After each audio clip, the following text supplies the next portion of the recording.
Hey, welcome back to Case Studies. I'm excited to hear from Steve Young, one of my personal heroes, talking about the law of love. This was a presentation that he did at the MW3 conference. Enjoy.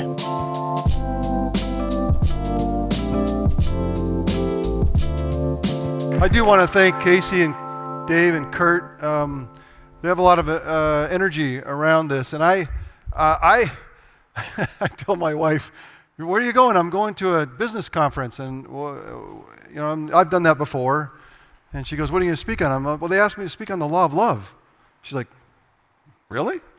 Isn't that weird?" And actually, once you understand, of course it's not weird. It's kind of a universal truth. And because you guys have come to be inspired, I hope, and to find ways to think about things that can be more useful. I think I'm going to describe how I got started in business. Our firm is HGGC, and its roots. I started with Bob Gay as a fellow that started Bain Capital and left to start this. And as we chatted about, and Greg Benson and Rich Lawson and myself and others, Les Brown and others, we came together on a fundamental principle that we've watched in private equity, that the hornet's nest of relationships that are built off of attribution. As people sought attribution, credit, that's how the business is forged. That's its fundamental value. Private equity is forged on credit. It's my relationship. I brought the deal. I transacted it. I lead it. And in that, the next conversation around value in the firm, that is the currency of control. That's the currency of power. And so when your fundamental principle is attribution or credit, it has its own ends. And we watched that. I watched that in a private equity firm that I was before. I saw in others, and I was like, we don't want to do that. And the thoughts were, well, how do you do? That's the only thing that drives private equity. We've got to do it. It's got to be attribution. No, we don't want to do it. What if we, as a group of people coming together to form this, enterprise, what if we all just committed all of our relationships and put them in the middle so that we can't get credit? What if we just created an environment and socialized it amongst each other so that we couldn't seek credit from each other? And that's how we started it. And then we said how we're going to, pay people, how we're going to figure out how to give them reviews, is that we're going to not ever give any credit for attribution. We're going to give credit for excellence. And so that's how we forged our private equity firm, HGGC. And so since then, 15 years later, we have developed this partner-centric enterprise that constantly is being challenged from within. Because if you're not careful, if you don't push the rock uphill constantly to this higher level of thinking around credit and abundance, we end back at the mean. We end up back where attribution leads, and where that leads generally is a zero-sum game and a completely transactional relationship. Could be profitable, could be highly profitable, could be more profitable. But in the end, what are we going to be about? And in that effort, I think that there is a lesson as we seek to compensate for excellence, not attribution. And I use this in my home. I use this in my marriage. This is a concept that you want to be able to hold competing principles. One is excellence. Excellence by its nature is very transactional. Like I'm great. In fact, I'm greater than you. Or I'm not as great as you. So what you need to hold in concert with excellence is kindness. And so in our firm, I talk a lot about how we need to be excellent and kind. And people chuckle, I think, behind my back they whisper. In fact, I know that they whisper about that. But here's a for-profit enterprise, fundamentally about transaction, finding and trying to find a way away from transaction. And it's a constant battle. It's a constant battle inside and out. And part of my book is really recognizing that it's scientifically proven that it's going to be a constant battle. Because we're in an environment with gravity and opposition and entropy. I don't know if you had entropy, which proves the second law of thermodynamics that proves that everything rots or decays or dies. And I look in the mirror and I'm like, yep, it's happening. Especially lately, I was like, who is that guy in the mirror? Like, what the frick is going on? And but it's and what do we know about this existence we have here? Is you eat what you kill, right? We got to go out and by the sweat of our brow. Like, it's where we are. It makes sense. I always say that Moses went up the mountain twice. The first time he brought down the law of love, and the people of Israel was like, I'm ready for that one. So they sent him back up the mountain again. And what did God say to him? Hey, I want a relationship. And so I'll give you something that's more relational to your experience. And that's what he came down with the Book of Commandments. Book of things to do, right? Here's the book of things to do. And if you do them, I'll bless you. And so we started this relationship of transaction. And so much of our business lives, I just described this idea of excellence versus attribution, so much of our spiritual lives are born out of those trips up the mountain. And how much do we have a relationship with the people next to us in our home, across the street, or strangers down the road, or with heaven? The relationship remains to be decided and defined. And so much of our definition has been around transaction. Because that's what we know. That's what's in front of us. That's how I'm asked to live.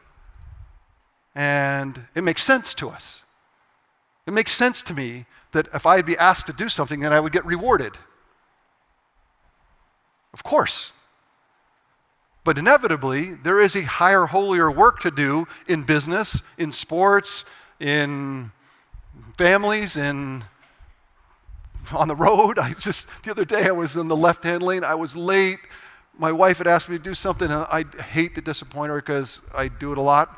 And I'm like, I can't, I gotta get, and the person in front of me at the green light, the light turned green, the arrow, and just, they were on their phone or, looking at the flowers. I don't know what's going on. It didn't move, And I thought to myself, ugh!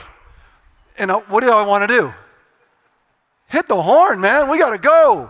And I thought to myself, I've been trying to not be as transactional even in these brief encounters so that I can kind of see someone who is like me many times at the light and been distracted or thinking about something else or daydreaming, and how, not hurtful, but I don't know, awkward when I get honked at.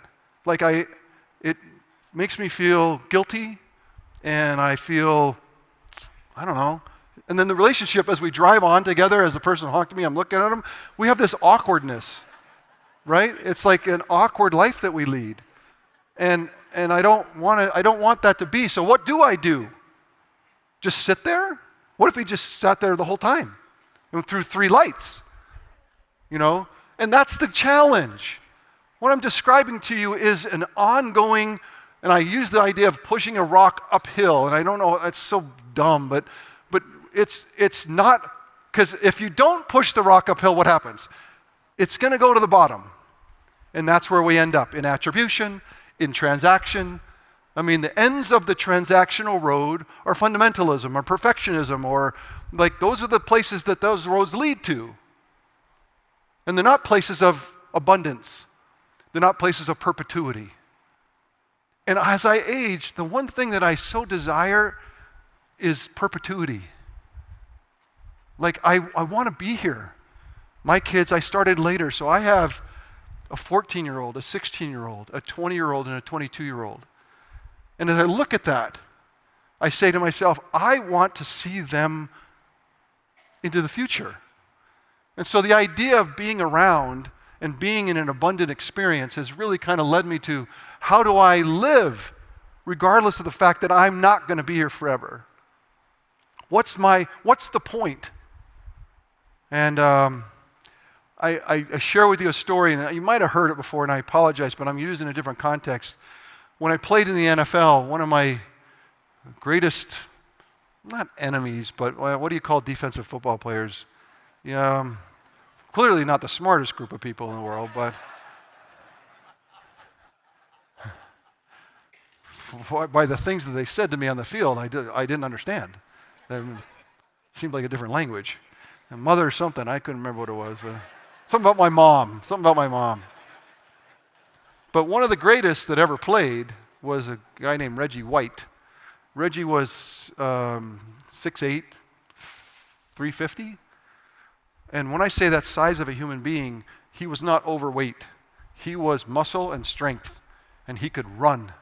And so it's just, I don't know if you've ever seen LeBron James up front, up close, if you've ever been near him within 10 feet, you just go, oh my gosh, that's the largest human I've ever seen in my life. And athletic. Like, he runs like he's 6 foot, 180. That's what Reggie White was like at 6'8", 350. I think he's probably 400. The strength was amazing. He's the greatest defensive football player in the history of the game. And whenever I played Reggie, we had to talk about it all week. Like, what are we going to do? How do we make sure that we have enough people? Where's the 12th person we need to try to take care and help?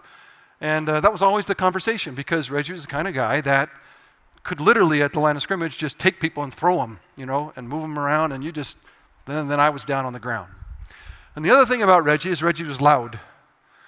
He was all of that size in how he played. As I would drop back to pass, he would rush the pass, rush me, and you could hear him. Like he was just loud. And so as I dropped back to pass, I would hear him, and I could hear him getting closer, because you knew it was proximity, like, ah! And as he hit, and then inevitably he would hit me. And as he hit me, he'd grab, like he was just a mammoth human. He'd grab me, and then he would turn back and fall backwards and let me fall on top. And then he wouldn't let go. He kind of held me. And then he'd say, Steve, how you doing?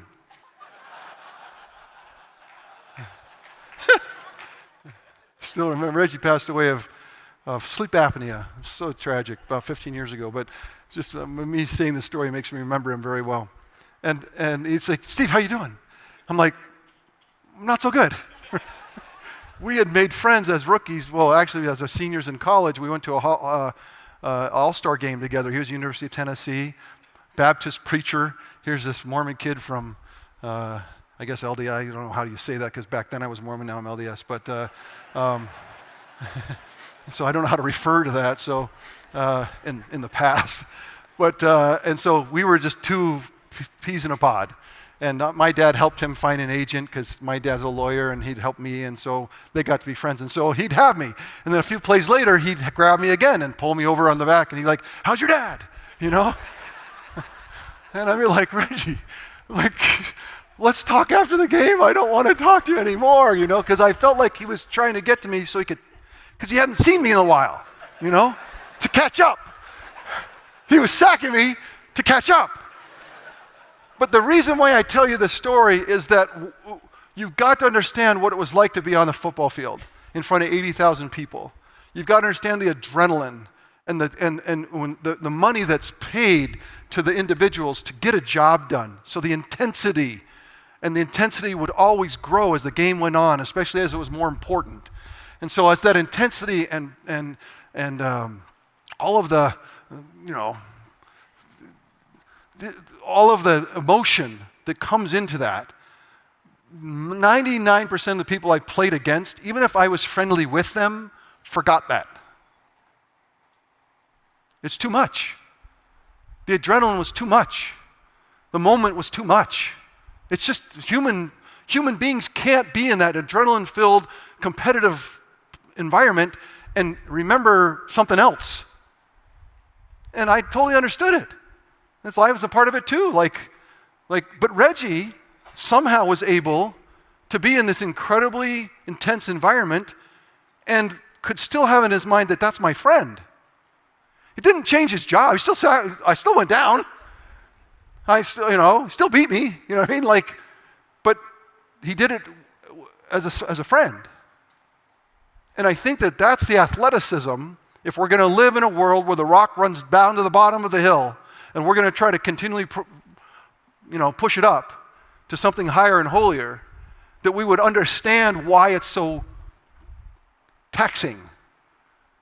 Because by definition, we're being asked to do things that are not of this world.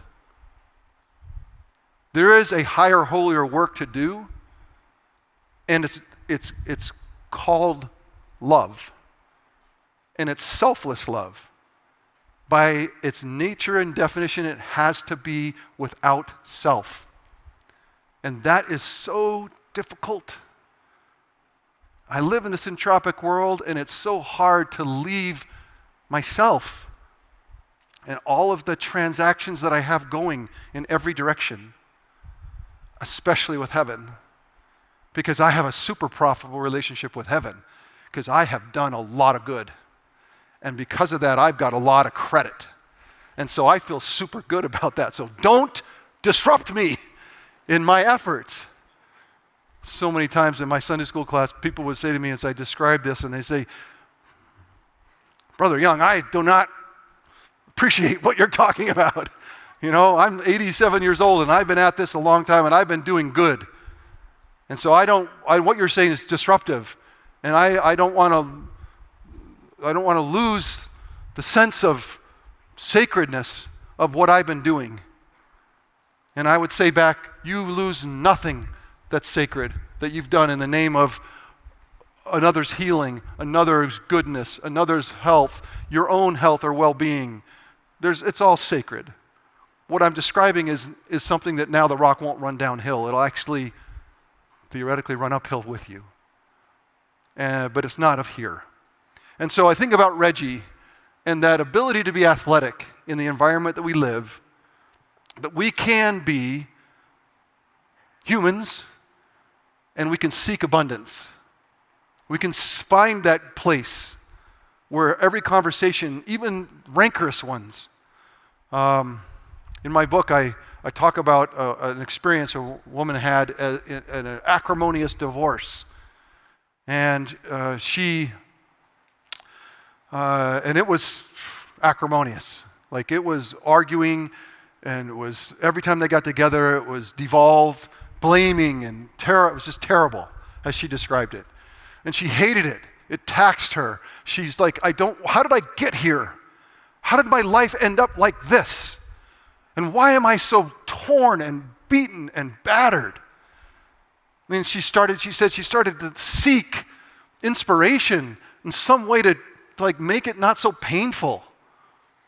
And as she sought that, it didn't change it.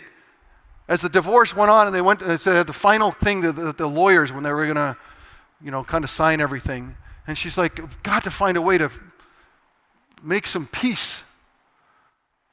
And as she walked into this settlement, she describes an experience she had where she saw through the glass of the lawyer's office her now soon-to-be ex-husband.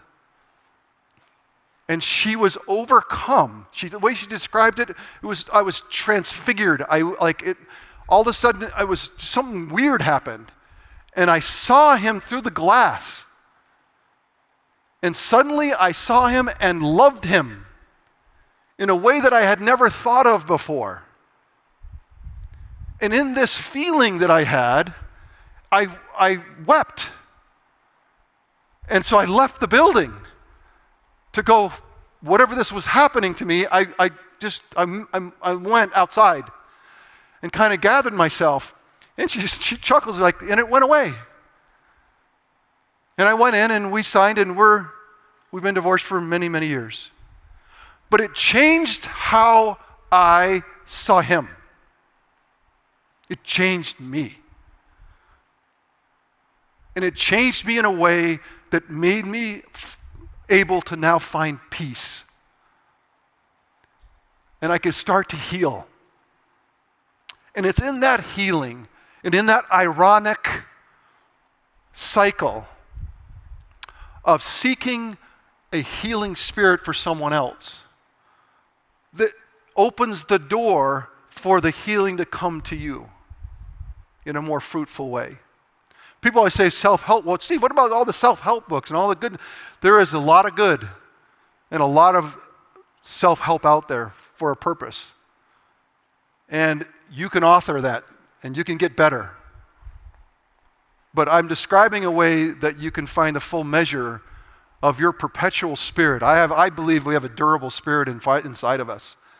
And to find the full measure of that durable spirit inside of us, we need to do the selfless route. And so I appreciate Reggie. I appreciate showing me the athleticism to be a friend and a competitor. We can do this. We can do hard things. Ronnie Lott's another guy that I played with for many years. He was Hall of Fame safety for the 49ers. And he taught me a lot of important lessons along this path, ones that he didn't even realize. I've gone back to him and tried to explain to him, hey, Ronnie, I'm writing this book called The Law of Love, and you were fundamental in trying to get me along this path. He said, I was? Because, he was a brutal, tough guy. Like, what do you mean? Like, he wasn't sure that even, I don't know if I want to be in your book. And I explained to him what happened to me is I watched him in an experience that he had with Phil Simms, who was a quarterback for the Giants. And we were at the last game of the season, and we didn't have to win it. We'd won so many games that we didn't have to play to win because it didn't matter whether we won or lost in this last game. But the Giants, the New York Giants, needed us to win so they can get in the playoffs. But then, that didn't happen. And there's a famous statement that the quarterback for the Giants said that was very derogatory towards us. And Ronnie was inflamed, I remember. And he remembered until the next year we played the Giants. And when you warm up before a game in the NFL, and probably in football in general, you start at the 50 and you both go that way. And so you inevitably cross paths with each other in this warm-up period at the 50.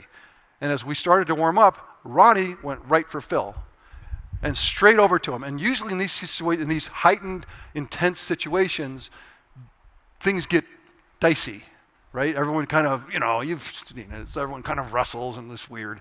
But everyone saw Ronnie go for him and no one moved. They knew that this was a different kind of an experience and he was like this.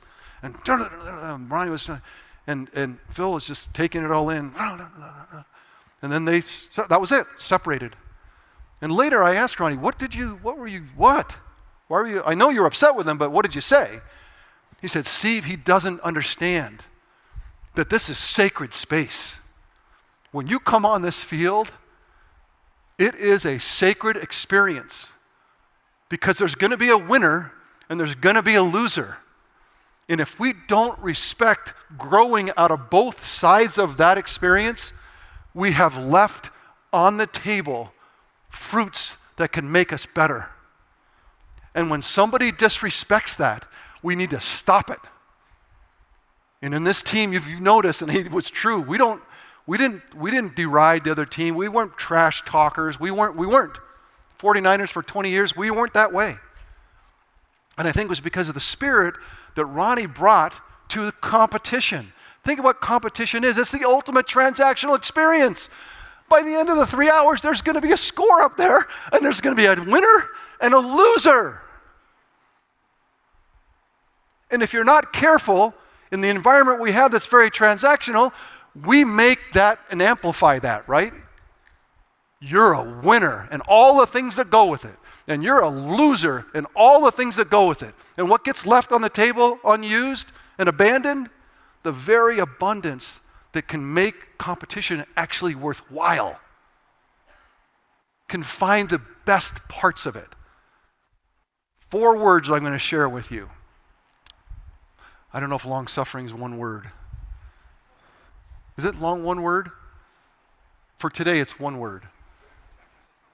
Gentle persuasion's 2 words. I know that's for sure, so I can't. So there's phrases I'm going to use. long-suffering, gentle persuasion, meekness, and love. What happened to me is that I got into a series of really challenging situations that I couldn't figure out my way out of. Couldn't. And one of the answers from heaven that I got was these phrases or 4 ideals. And what came to me was, you don't need to do anything to fix this situation.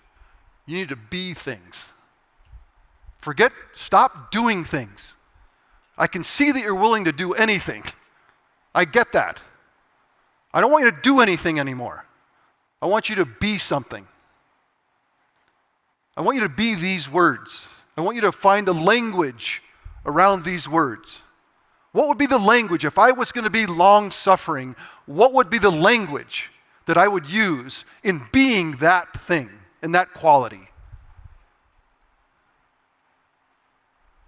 And in finding that language, what happened is this ironic truth that in finding a way to be more selfless in my intent, suddenly I received all this truth pour in. And so for me, I don't care whether you're on the football field, at church, home, on the road. I don't care. What I describe to you is something that's not of this place and is perpetual.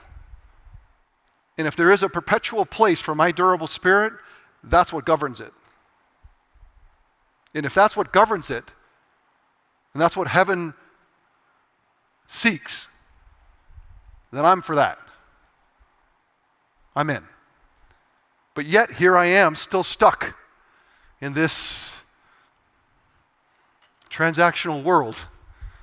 And I find myself, the other day I said something, what was it, my wife, I was describing something, she goes, Steve, that sounds super transactional.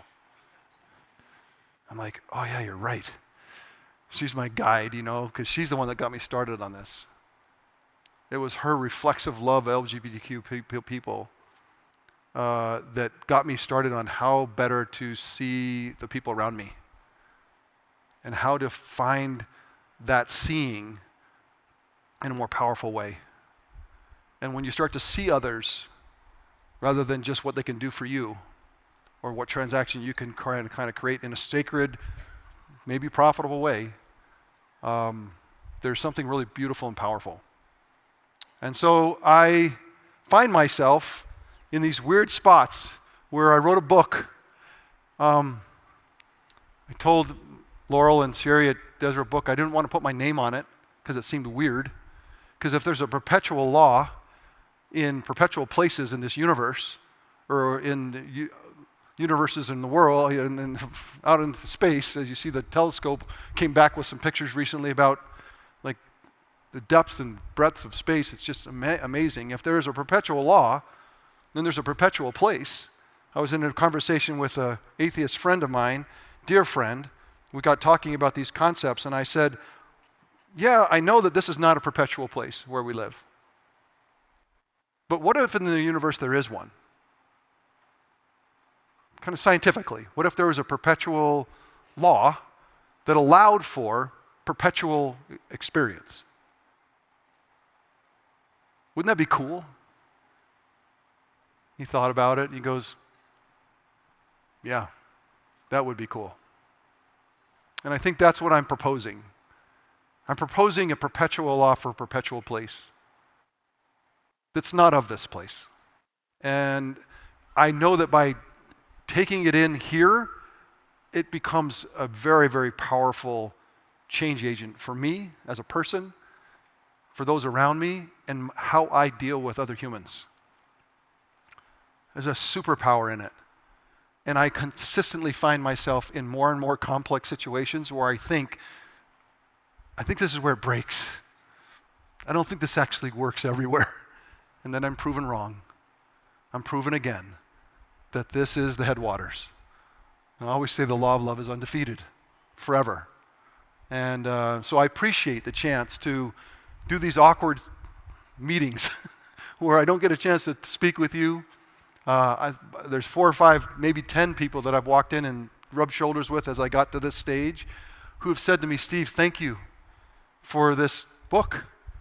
And I think to myself, you have no idea. I wrote it so that my kids could have it in their hand. You know, I didn't write it. I didn't know. I have no idea. I don't know where it goes from here.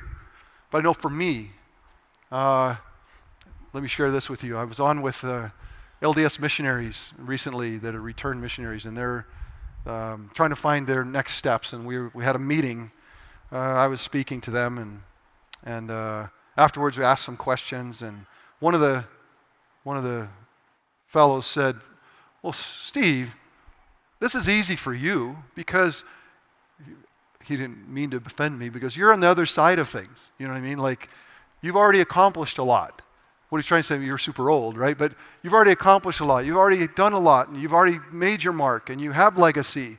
So this kind of stuff, yeah, of course you're thinking about this kind of stuff. You know, he didn't say it again, but what he meant is, it doesn't matter anymore. You're over the hill, you know.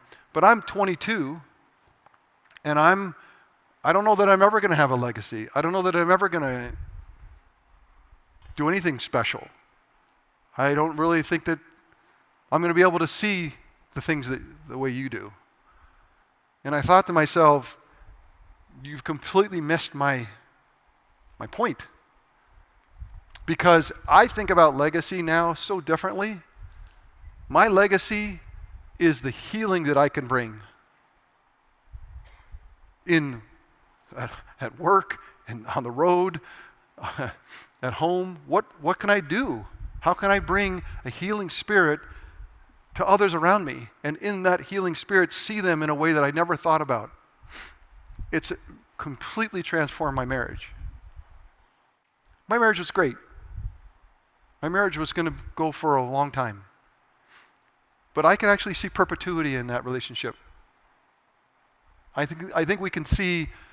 And in that happens at home, it can happen everywhere. And so I am compelled, even though there's no compulsion in this higher law, I'm compelled to move forward and chat about it.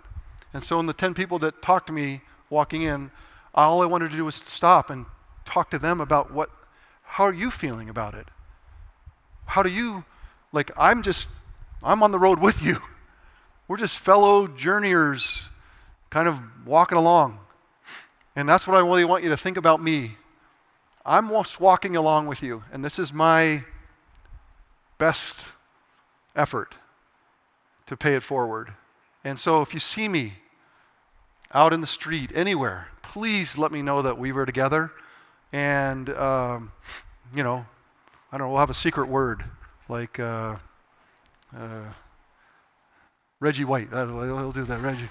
I'll do Reggie. But please make sure that you say hello, because I'm really now seeing that, like I told this 22-year-old young man, you can now find that legacy. Can you go find someone to heal? And if that's your legacy, you're actually going to be at it longer than I have had a chance to really think about it. And in that spirit, can you go and make a great life? And I think he was brightened to think that there wasn't this big weight of transaction coming for him to say, what have you done? What have you done with your life? You just have to be in a spirit of that intention. You can, who knows what we could do together or what we could do individually in changing people's lives. And in that way, he'll receive the full measure of his perpetual spirit. And we'll do it together. So that's the spirit of it. I wanted to leave a couple minutes for you to ask me questions, if you have any. I'll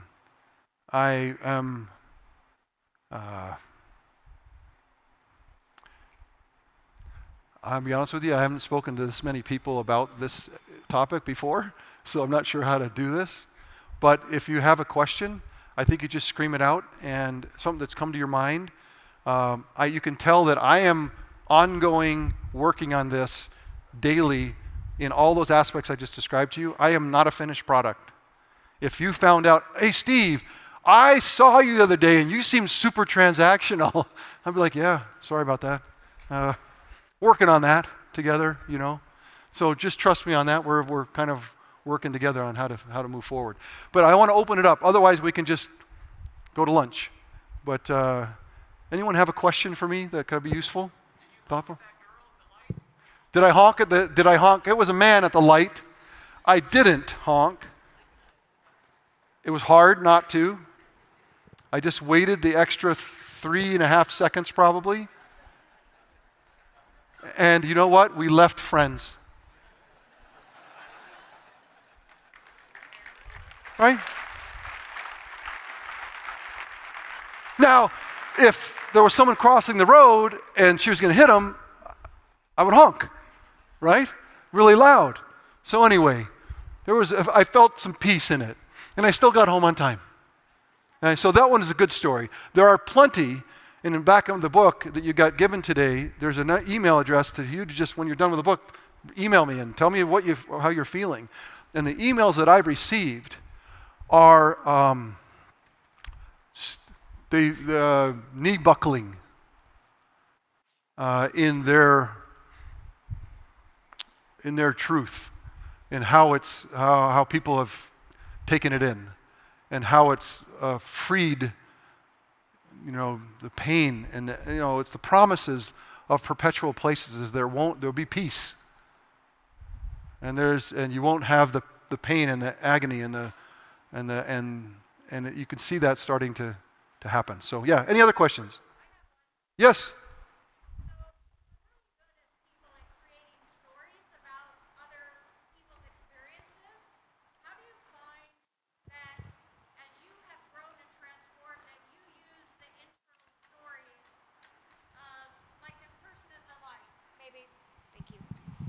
For instance, this person at the light, to be able to create a story about something positive why they may be stopped, for instance, instead of saying, well, they're on their phone, right. I'm annoyed, I'm going to hit the thing, or I'm going to hit the horn, maybe changing that narrative to, I don't know. Are you my wife? Because this is exactly what she would say, is like, your story was crap. Yeah. It's very transactional. And that's what I'm finally, is that what you're saying? Yeah, well, because what you're saying is, what if I could get to where see, typical of me, finish your question. So the question, how have you found that changing the internal story has helped you connect better and have more empathy and compassion for others? The depth of the joy of seeing others. And once you see the ironic nature of what I'm describing, in the selfless seeking, in other words, I was probably still transactional at the light a little bit. Like, it's hard to sift it out. But when you actually do leave yourself and you just see others and you start to now stand with them and you start to walk with them, you carry what they have at the light, who knows what's going on there? That's where the spirit of the healing can start to happen. So my experience at the light is probably not a great one. My point is that even in really small, brief interactions, for example, one of the guys that wrote me a story in the email in the back of the book talked about how he was a janitor for an elementary school in an inner city. And they had a security guard that was a part of the daily experience. And so he would go in early, and he, I guess, every day saw the security guard and would be like, hey, Bill. And Bill would be like, hey. And that's then he would go to his job and Bill would do his job. And then the security guard passed away over the years. And the wife of the security guard brought a letter to the janitor that he had written, that he wanted him to have. And he described the relationship, how important the relationship that they had was to him, to the security guard. That every day he could count on that cheery spirit of, hey. And the spirit that he brought every day buoyed him through some tough times. And he wanted him to know it. And here was a guy that did nothing but say, hey. And so to the same way, I wanted to describe to you that the experiences can be intimate to the relationship I have with my wife, my family, as it spreads outward, or it can be, and then how you describe it too is the breadth and depth of it. Once you make yourself available to it, you might find that there's a tragic thing that you can actually help with by seeing this person in front of you. So thank you for making that point and recognizing that my stories aren't even close to being perfect. But thank you for that, because it brought up this other, because if nothing else today, can we be the hey people? Can we be the person who's like, hey? That's the spirit of healing. Yeah. So many years we tell our kids that be the next Michael Jordan or LeBron James, and I feel like we're finally in the era where I have my son here today where he says, I want to be, the next Tom Brady, and you say, no, I just want you to be the next Mac Osborne. I just want you to be the best version of yourself. And going back to, the 80s where I'm 45, and I watched what I thought was the greatest quarterback ever, which was Joe Montana, as this... I have years of therapy on that one, so... As this young kid, and I see this guy come in 1988 against the Minnesota Vikings. I was 10 years old. I remember it like yesterday. And he just plays with so much grit and so much passion. And it's like, I don't care who Joe Montana is. Like, I'm Steve Young. And then later to go see you in your career and just become this best version of yourself. And it was just so powerful. And I guess statement, thank you. Thank you for that charisma you play with, that heart, that guts, because it gave me what I needed as a young kid. And then secondly, like, how did you handle the pressure of being behind a Joe Montana? How did you become the best version of yourself and a Steve Young? And now so many kids want to be Steve Young, and it was just so powerful. So thank you. Yeah, very kind of you. Thank you. Very kind. Well, I'm going to run out of time, but there's a long story of an interaction I had with Stephen Covey that changed my life around how good I can get and how to focus. If I'm going to be transactional, how can I use that transaction to find out how good I can get? And this is just another step forward from that iteration that I found in handling some of the pressure, some of the things that were overwhelming, some of the clinical depression. I mean, I'm sure I was. I didn't seek any help, but I'm sure all of that was a part of the drama that I was going through, and just needed a different way to look at it. I'm really grateful for angels along my path.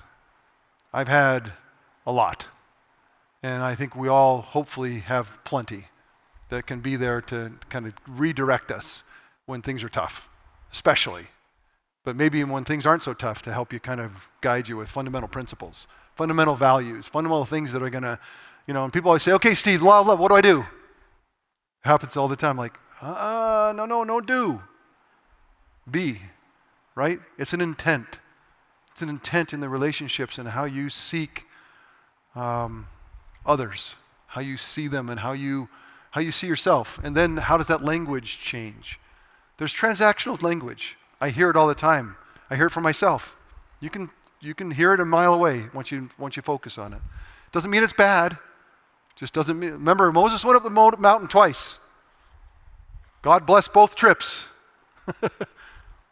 But there was a higher, holier work to be done. And I suspect the places of perpetuity, this is it. Can I leave you with one other question? We have time for one other question. Yes. What? Yes, go ahead. You're all right. Oh, we wrote it down. We're in trouble. Yeah. So the why is to help and seek others to help them heal. And I have a similar vision and curious, I want to learn the how. What's some of the most efficient hows to help them heal for you?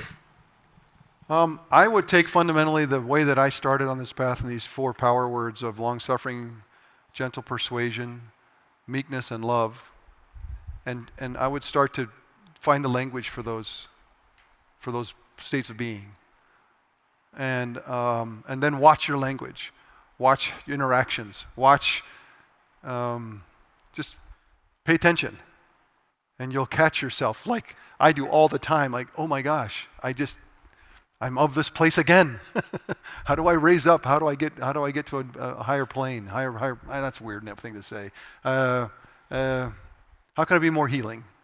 How can I bring more peace? Is the idea. Can I tell you one last story? I'll leave this with you. I was speaking at an interdenominational conference that my church put on locally, where we had people from different churches come and talk about their experience, where they're from, what about unique about their religion, their faith, their spirituality, and it was really really wonderful. And I kind of moderated it. It was fun to be a part of that. And afterwards, a fellow came up to me and said, "Steve, you know me?" And I go, "Oh, great." He goes, "Yeah, I used to work where you were, 23 years ago, and we used to cross paths." And I'm like, "Oh my gosh, yeah." And he goes, "Yeah, and then I'm going to say the rest of it. That's just as he said it. The next 15 seconds is exactly how he said it. He said, "Yeah, but then I got hooked on cocaine, and I was a drug addict for 20 years, and I lost all my relationships, and I lost my family, and I lost everything. And I inadvertently tried to kill myself 4 or 5 times. But then I found a drug rehabilitation program, and for 12 years I've been sober." He said it just like that. Can you imagine for 32 years that in 15 seconds and what that experience was like? And he says, "But I've been 12 years sober, but I read your book, and I found out something that was super important to me, that now my experience, the full 32 years, have been alchemized to my benefit because I'm now an expert in this tragic things that I decided and I did. And I can't wait to pay it forward. I can't wait to find a place where I can be useful or helpful." And I was like, I don't know what to say, other than let's go there together, But we're in it together. We truly are in it together. And I have a spirit of that as I look out at you guys. Like, I have a feeling that almost every person in this room, we are 1 degree of separated, if not directly related. We have common friends and common experiences, and I want you to know how much it's meaningful to me for Casey, and Dave, and Kurt to allow me to come and spend a few minutes with you, because it's all I have to give to my kids is what I just described to you. This is the legacy, and I hope we can share that legacy going forward in a really profitable way. So much love to you, and let's eat.